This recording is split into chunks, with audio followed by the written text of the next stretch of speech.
안녕하세요. 코인 알려주는 남자입니다. 비트코인 가격이 트럼프의 관세 이슈가 한 번 더 영향을 주면서 88K를 도전하다가 현재는 87K 초반대에 위치하고 있습니다. 관세 이슈가 언제까지 코인 시장에 영향을 줄지 살펴보고 이런 부분에 있어서 비트코인과 코인 시장에 반등의 포인트는 없는지 영상을 통해 살펴보도록 하겠습니다. 트럼프는 오늘 새벽에 미국에서 생산하지 않는 자동차는 모두 25%의 관세를 맞을 거다라고 이야기를 하고 있고 거기에 더해서 유럽은 20%의 관세를 먹일 수 있다라고 이야기를 했습니다. 4월 2일 날 보편 관세가 시작되기 전에 트럼프의 관세 이야기는 지속적으로 시장에 영향을 주고 있고 이런 부분이 전달이 되면서 S&P 500뿐만이 아니라 나스닥이 큰 폭의 하락이 있으면서 비트코인과 코인 시장에도 영향을 미쳤다라고 보시면 되겠습니다.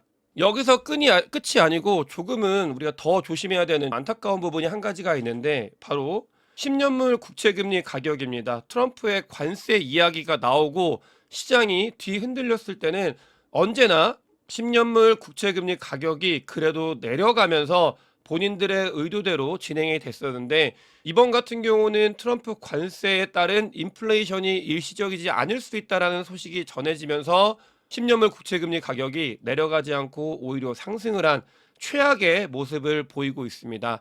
10년물 국채금리 가격 같은 경우는 4.3%가 넘어가면 말씀을 드렸습니다. 이렇게 넘어가면 트럼프 행정부 및 트럼프가 말로 완전히 시장을 뒤흔드는 무언가를 내보내기 때문에 조심해야 되는 구간이다라고 말씀을 드렸고 4.3%가 넘었을 때 또 한 번 트럼프는 관세 이야기를 꺼내 들었고 시장을 뒤흔들었는데 불행하게도 이 부분이 10년물 국채금리 가격을 떨어뜨리지 못했기 때문에 조금 더 센 발언 혹은 무언가 행동이 나오면서 시장에 악 영향을 줄 수 있다라는 거 4월 2일 날 보편 관세가 시작되기 전 혹은 시작된 다음 이런 부분들을 우리가 알고 가야 되는 포인트라고 보시면 되겠습니다. 비트코인의 선물 청산 매물을 봤을 때 88K를 넘어서 90K를 도전하던 비트코인 같은 경우는 나스닥이 하락을 하고 관세 이슈가 영향을 주면서 비트코인이 내려갔고 그러면서 롱 포지션을 정리하면서 다시 반등을 했다가 현재는 87K 초중반대에 위치하고 있는 걸 확인할 수 있고 여기서 가장 중요한 포인트는 굉장히 오랜만에 89K부터 90K 라인에 아주 강력한 숏 포지션이 구축이 되고 있다는 걸 확인을 할 수 있습니다. 그만큼 89K부터 90K 라인 같은 경우는 상징적으로 자릿수가 바뀌고 또 쇼터몰더의 리얼라이스 프라이스 가격이면서 동시에 많은 사람들이 여기서 오면은 쇼시로 내려갈 수 있는 자리다라고 보고 있기 때문에 이 자리를 어떻게 돌파하는지 여부가 단기적으로 비트코인의 가격과 추세에 중요하다라고 보면 되겠습니다. 오더북상으로 봤을 때는 선물 청산맵보다 오히려 조금은 열려있는 모습을 보이고 있습니다. 90K와 92K의 매도벽이 형성이 되고 있는 걸 확인을 할 수 있고 아래 같은 경우는 78K 라인 지난 저점 라인의 매수벽이 새롭게 형성이 조금씩 되고 있는 걸 확인할 수 있습니다. 이때 매수벽이 사라지면서 우리가 하락에 대해서 조금 봐야 된다라고 말씀을 드렸고 뒤에 매수벽이 다시 붙기 시작하는데 아이러니하게도 전 저점이었던 78K 라인에 이 부분이 형성이 되고 있다. 사람들 같은 경우는 하락을 보시는 분들 같은 경우는 78K 라인은 건들 수 있다라는 걸 보고 있다라는 걸 오더북을 통해서 읽을 수 있습니다. 트럼프의 관세 이슈가 트럼프가 취임하자마자 영향을 모든 자산 시장에 뒀었고 이 부분 같은 경우는 미국 시장을 완전히 박살내고 코인 시장을 박살내고 정말 힘들게 만들었던 부분인데 아이러니하게 트럼프의 관세 이슈가 시작이 됐을 때 중국에서는 돈 풀기 부양책이 시작이 됐습니다. 이 부양책이 시작이 되니까 관세 이슈가 아무리 영향을 줘도 중국에 있는 주가들이 상승을 한 모습을 확인할 수 있고요. 이 부분은 관세의 주댕이보다 더 중요한 부분이 국가, 나라의 돈을 푸는 거, 그 부분이 자산시장에 영향을 많이 준다라는 걸 이 자료를 통해서 확인을 할 수 있습니다. 여러분들께서도 다양한 변수가 시장에 영향을 주고 있지만 이 통화량의 증가 그리고 정부의 부양 의지가 어디에 있는지를 잘 살피면서 이 부분을 따라가는 게 중요하다라는 걸 데이터가 이야기를 하고 있다라고 보시면 되겠고요. 트럼프의 관세 이슈가 시장을 덮치면서 코인베이스의 리테일 코인베이스 프리미엄이 음수로 전환이 됐습니다. 리테일들은 이런 부분에 영향을 많이 받는데 다행히도 코인베이스에서 관리하고 있는 세력들은 비트코인을 밑에서 계속해서 받쳐주고 있는 모습을 보이고 있기 때문에 고래와 개인들의 움직임이 정반대로 나타나고 있는 시기다라고 보시면 되겠고요. 비트코인의 OI가 많이 올라가서 조정이 있을 수 있다라고 말씀을 드렸는데 그 부분이 아직도 계속해서 유지가 되고 있고 거의 사상 최고가 근처로 OI가 올라온 걸 확인할 수 있습니다. 아까 보셔서 아시겠지만 90K 언저리의 숏 포지션이 굉장히 많이 구축이 되고 있고 이런 부분들을 보고 있기 때문에 OI가 늘어나고 있는 상태라고 보시면 되겠고요. 또한 롱 포지션도 같이 많이 형성이 되고 있기 때문에 변동성이 발생을 할 수 있는 그런 영역에 우리가 접어 들어가고 있다. 90K 강력한 저항선으로 작용이 될 수 있다라는 걸 봐야 되겠고 특이사항으로 이걸 보면서 느낀 건데 게이트.io의 OI가 많이 늘어나고 있답니다. 게이트.io의 선물 포지션이 많이 증가를 하고 있다고 하는데 이 선물 같은 경우는 아주 밀접하게 한국인들이 어디서 코인 투자를 하고 있는지와 연관이 있습니다. 바이빗이 전 세계 2등 거래소가 되는 가장 큰 역할을 한 것도 한국 분들이 선물 거래를 어디서 많이 했는지 영향이 있는데 게이트.io가 아주 급격하게 굉장히 많이 세게 치고 올라오고 있는 모습을 보이고 있다는 거 의미 있는 부분이고요. 게이트.io와 비트겟이 상승을 하고 있고 이 부분은 한국 분들의 영향력이 시장을 지배하고 있는 상황이다라고 보면 되겠습니다.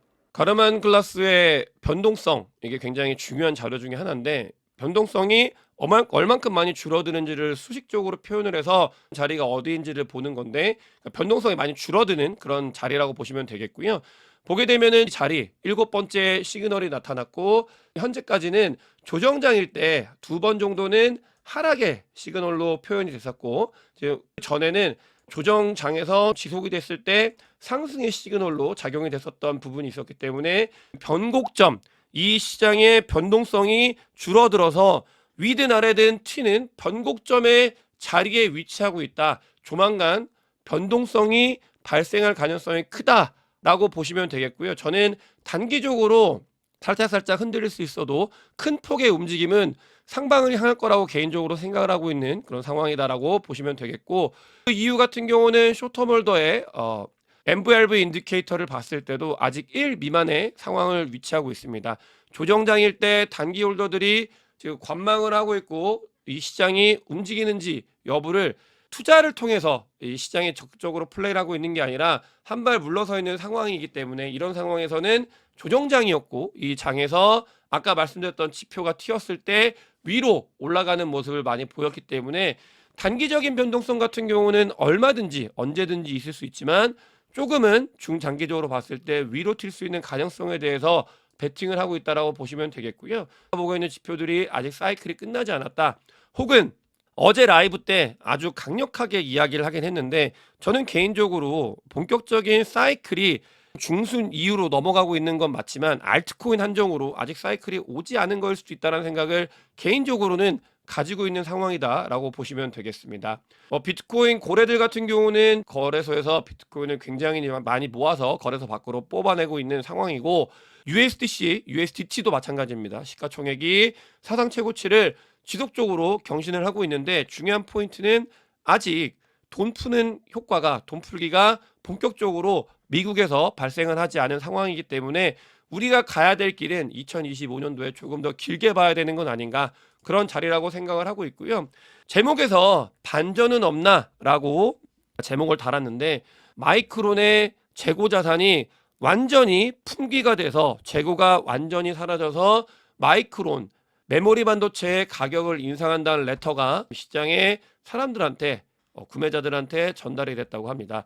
재고 자산의 품귀 현상은 아주 상당히 의미 있는 일이라고 생각을 하고 있고 이것 또한 강조해서 말씀을 드렸었는데 이 부분이 의미하는 바 그리고 시장이 변화하는 바 거대한 흐름의 변화가 조금씩은 나타나고 있는 자리다라고 생각을 하고 있고요. 게임스탑이 마이크로 스트래티지의 전략을 따라하기 위해서 본인들의 자산으로 비트코인을 모아가려고 하는 것 플러스 전환사채를 발행한다고 합니다. 한국 돈으로 거의 한 1조 6천 7천억 정도 되는 그런 돈을 가지고 비트코인을 매집하겠다라고 이야기를 했고, 이 부분이 시장에는 일단 게임스탑에는 긍정적으로 굉장히 가격에 영향을 주고 있는데, 저는 그런 생각을 합니다. 이 부분에 대해서도 한 가지 우리가 전체적으로 시장을 볼 때, 사이즈를 볼 때 돈이 많이 안 풀린 상황이기 때문에 실제로 비트코인에 직접적으로 들어가야 되는 돈들이 게임스탑이나 스트레티지에 들어가는 건 아닌가, 이런 생각을 하고 있거든요. 이런 비트코인 관련되어 있는 주식들 또한 비트코인 플러스로 해가지고 이 시총을 같이 우리가 계산을 해야 비트코인이 어디까지 가는지, 상방이 어디까지인지를 예측할 수 있는 시장으로 변해가고 있는 건 아닌가. 그러니까 돈들이 비트코인에 직접 투자가 아니라 간접 투자로 많이 흩어지고 있는 상황이기 때문에 그런 부분들 또한 우리가 고려를 해야 되는 건 아닌가라는 생각을 하면서, 많은 기업들이 비트코인을 전략적 자산으로 삼기 시작하는 게 더 많이 드러나기 시작했다라는 말씀을 드리면서 오늘 영상 마치도록 하겠습니다. 영상이 도움이 되셨으면 구독과 좋아요, 많은 공유, 댓글, 그리고 큰 관심 부탁드리겠습니다. 영상 봐주셔서 대단히 감사합니다.